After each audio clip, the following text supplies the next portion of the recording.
Thanks for joining Talking with Teresa Lynn.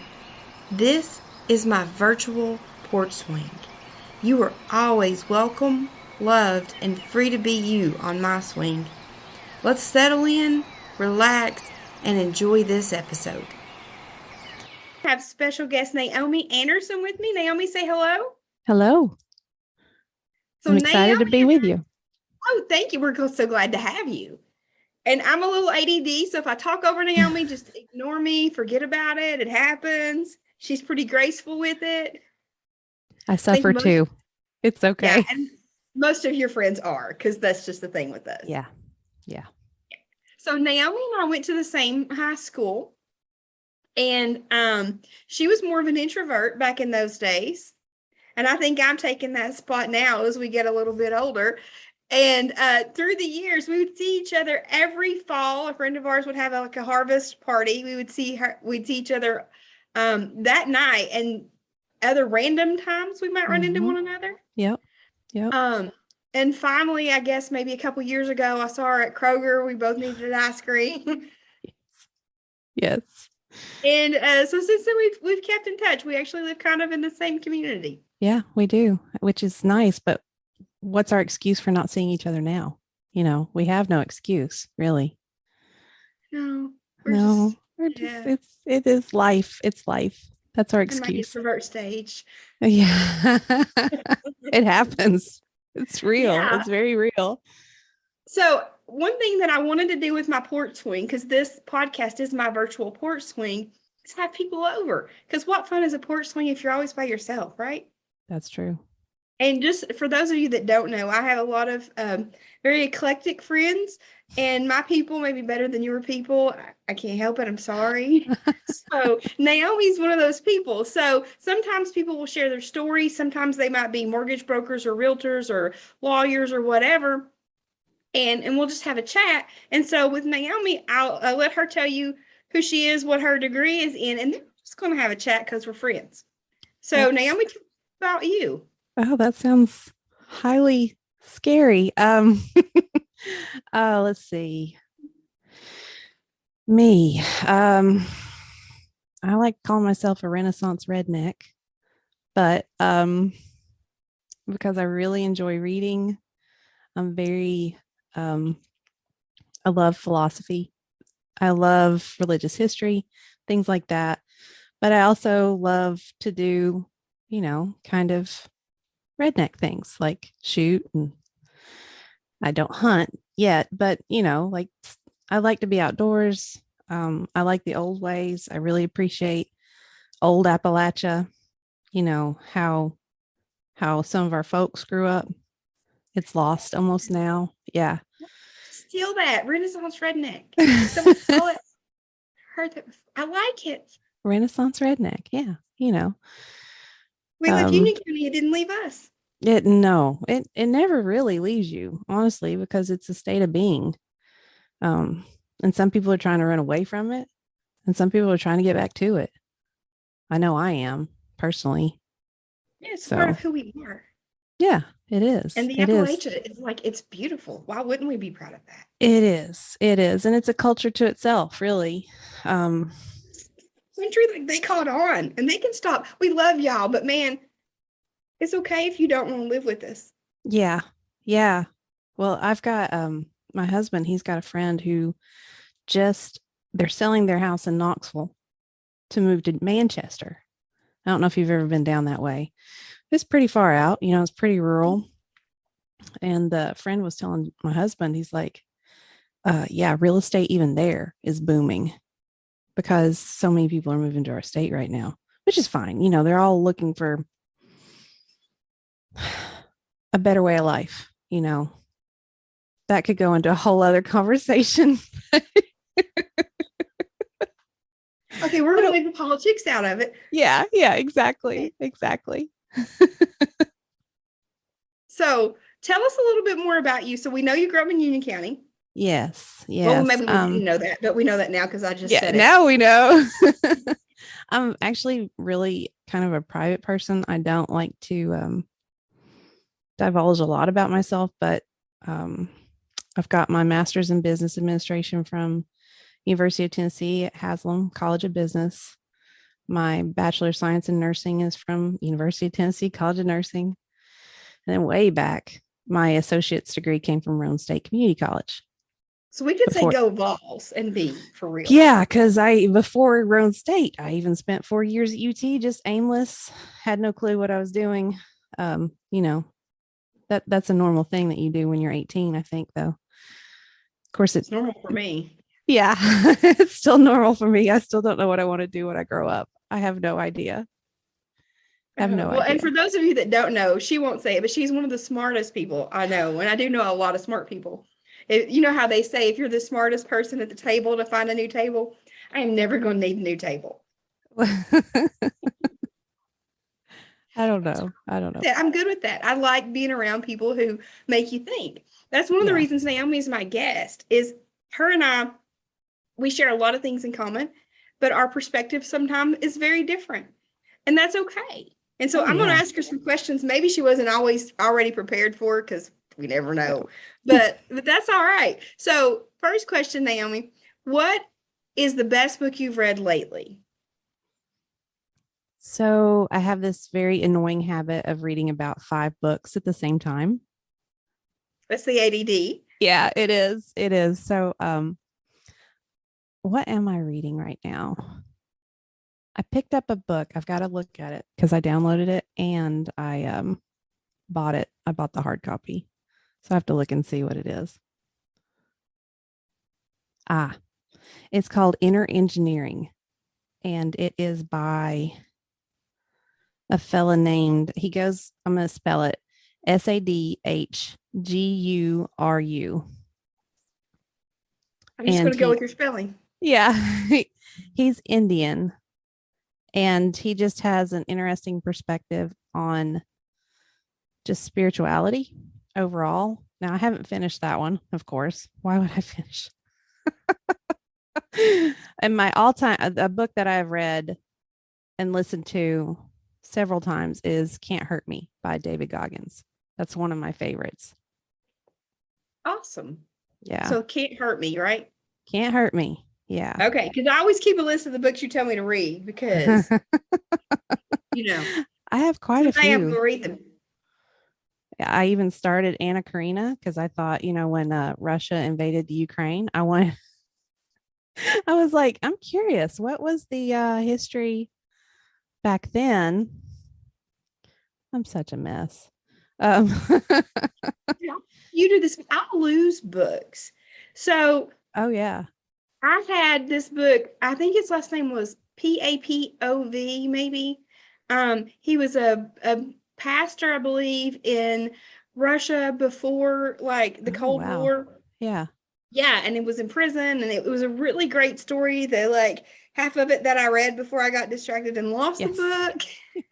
Yes. So now I'm like, oh man, I need to finish that book without everything that's going on, and because it's very history kind of does repeat itself sometimes. It does. Yes, and so I don't even remember the title, much less where the book is at. That reminds me of another one because I can't just have Audible, but I have to also have Kindle and Apple. And another one, it was called this is one that's interesting. It's called As We Go Marching. It's an old book by John T. Flynn. And it's just an interesting kind of dissection of America from, I want to say, around the Depression. So it's interesting if you want to get a perspective of not modern life and how talking about history repeats itself. How did social behavior occur even back then in the Depression? Is it similar to now? Or I know the media sources weren't the same at all, but some of the behaviors are very similar. And that was interesting to me.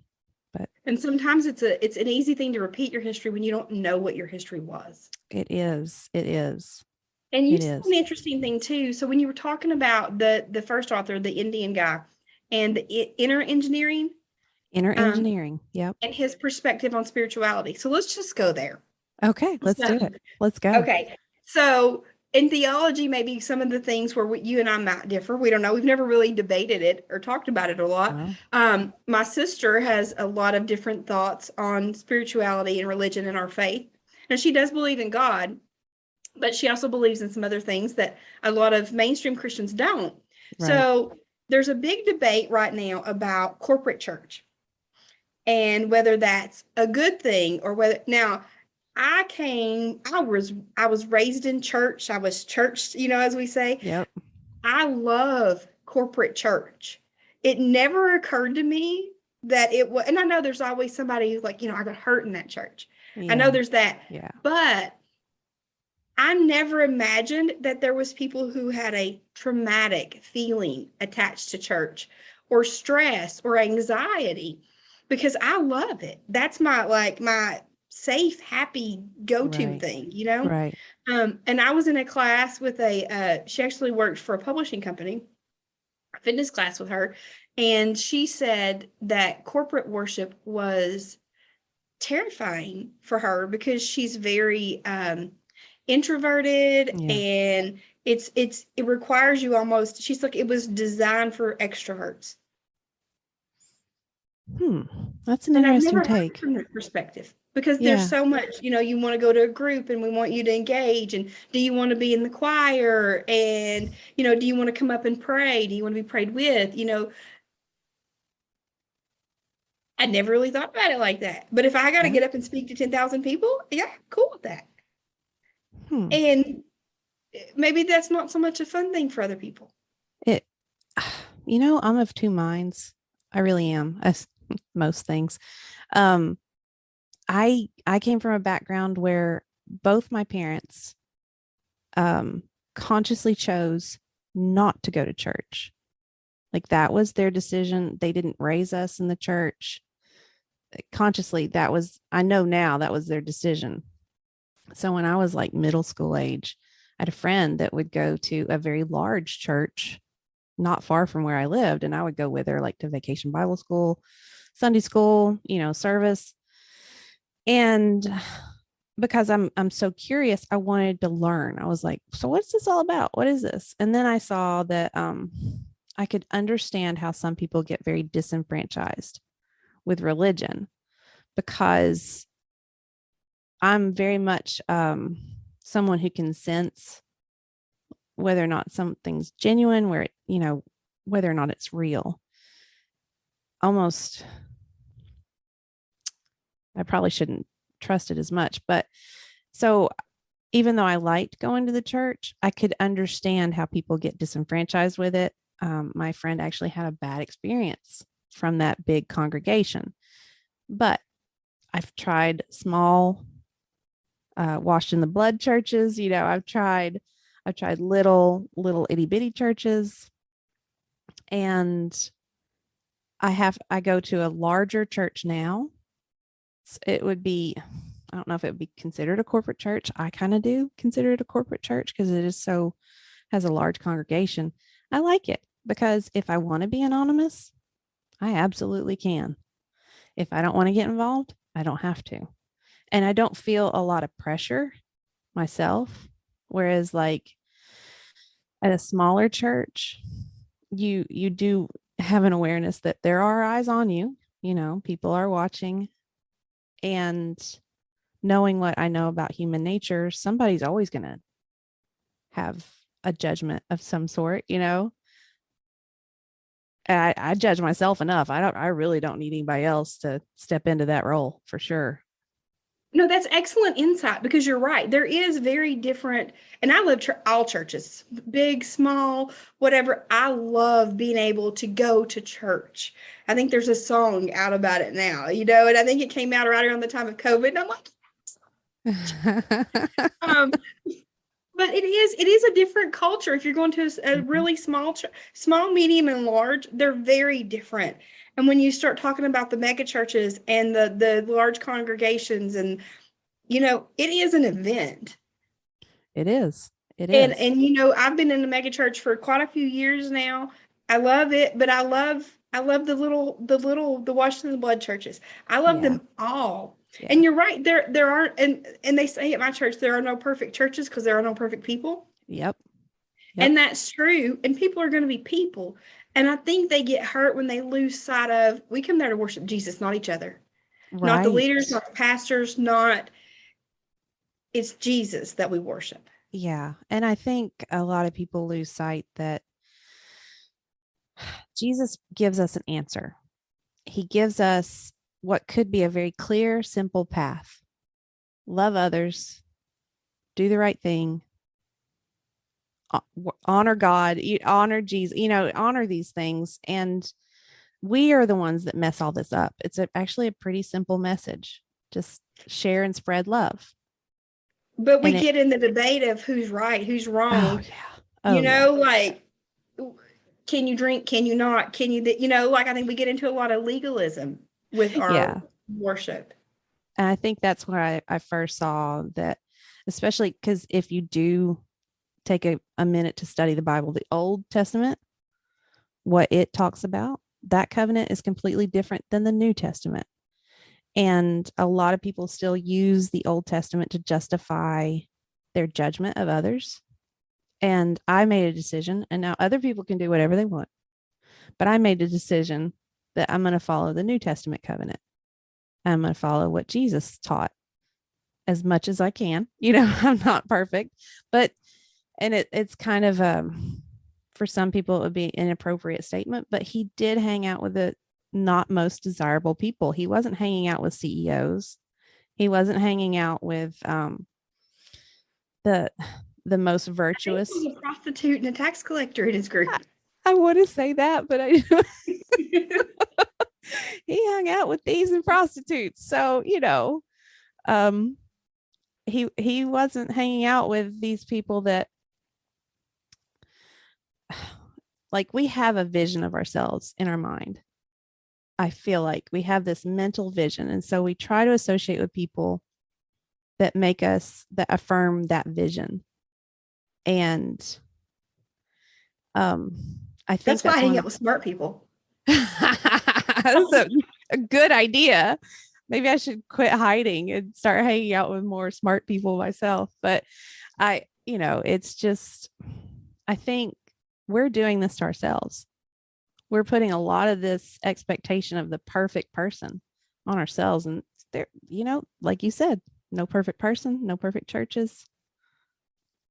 No, I say all the time, I love Jesus, but I'm not him. Yeah. And yeah. And so that's something that I get into a lot. I mean, and I think even you like expressed that at different times before we did this cast tonight, is that I'm a Christian writer. I want to, speak more and teach and those kind of things. But sometimes that gives people perception of who you are and what you think. And maybe that, that one person or the other is more holy. And I don't think that's true as believers, is that, we all fail. Nobody is perfect. And we do have to be better about not being judgmental. Yes, the Bible says what it says. And I won't say that anything that is sinful is not sinful, not even when it's my sin. Right.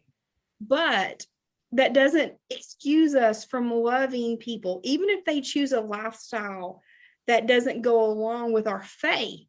And that's why I said in my opening, my description about the podcast and the porch swing is that everyone is welcome here and they're loved, because I think that is what God would want us to do. And what you were alluding to earlier is, I think it's Matthew that says those that are not sick don't need a physician. So Jesus was ministering to the people who really needed to hear his message. Right. And to the people who would receive it, because the people who already thought they were perfect, he didn't do any miracles with them. No, he didn't go to them. He didn't heal them because they already thought they had the answers. And if you already think you're going to have the answers, then you're not going to receive the healing. That's, or you're in denial, and that's a whole other problem. I think we're all in denial about something. Well, yeah. Yeah. So we just talk about everything and anything. And so I'm wondering, is there anything that like is just on your mind today? No, nothing I could really talk about without going hours into something else, like um thankfully today I'm not too keyed up. I was telling you about the juice fast that I'm doing. I should have started this at the beginning of Lent because then that would have been a lot more of a spiritual journey. But here we are. I've got 2 weeks until Good Friday, I think, because I'm going to try to do a 15-day fast, and so, yeah, I don't have the right clarity. Really, I'm still a little bit like, what's happening? Where? I love your level of calm though, and I need more of that in my Oh, podcast. I'm not normally this calm. There was the first time I really got in front of a microphone, it was one like this, and I was giving a presentation to a large group of people where I work. And I got up, my technology wasn't working right, my computer wasn't working right, nothing was loading. And I stood up and I held the microphone, and that was the only thing that worked right. And I heard my voice. I was like, oh, wow.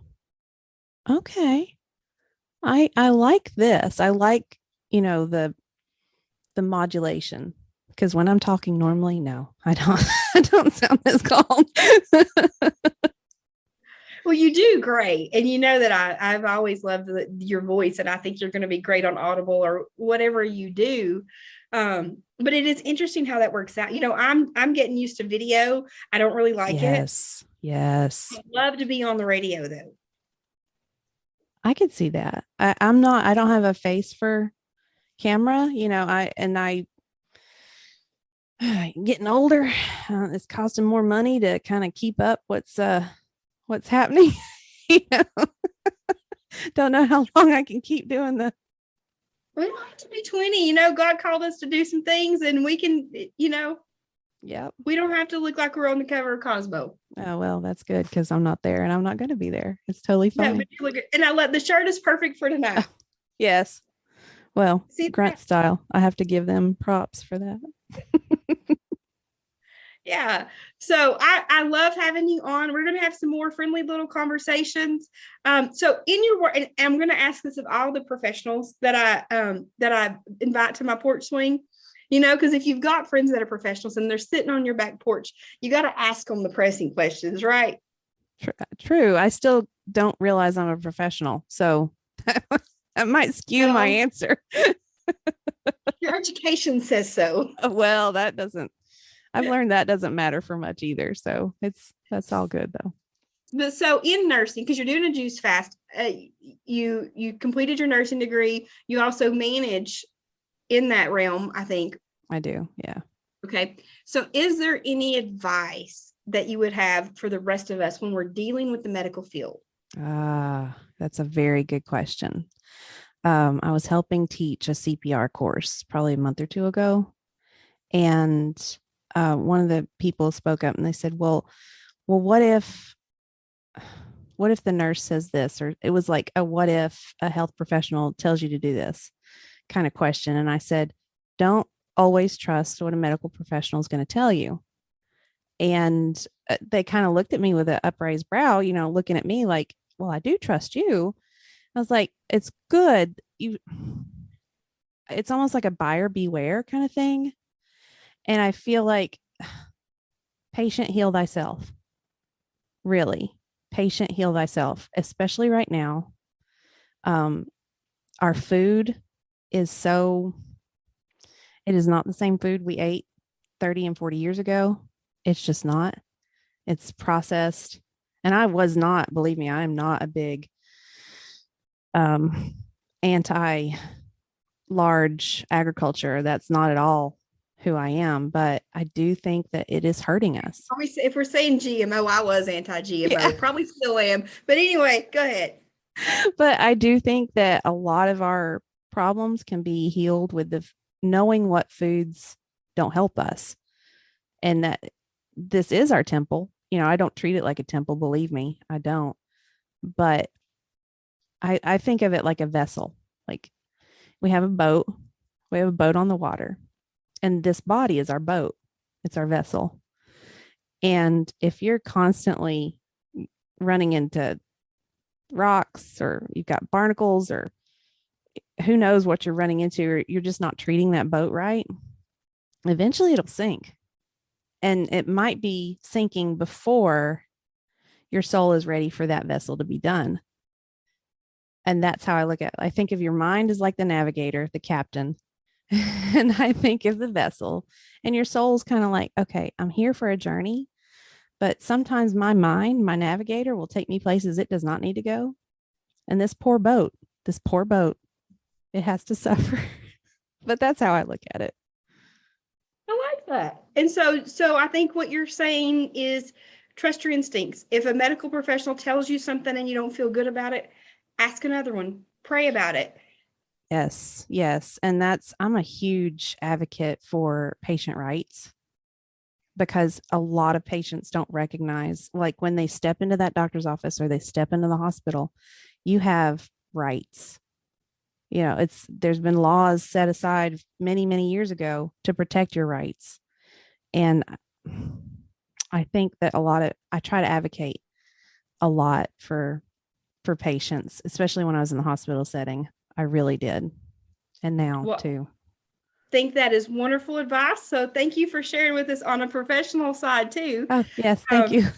Yeah, and we may her and Naomi and I may revisit. We may even have a pointed conversation where we pick a topic and we really discuss it. I won't say debate it, but we'll really discuss it, and see how we do with that. So thank you for coming out Well, tonight. thank you. This was fun. I enjoy this. You can see I've already got some of the setup. I'm ready to do it again. Let's go. Oh yeah, we're gonna make this a regular thing. So it's nice talking to you, and I will talk to you again soon. Awesome. Fabulous. Bye. Thank you. Bye.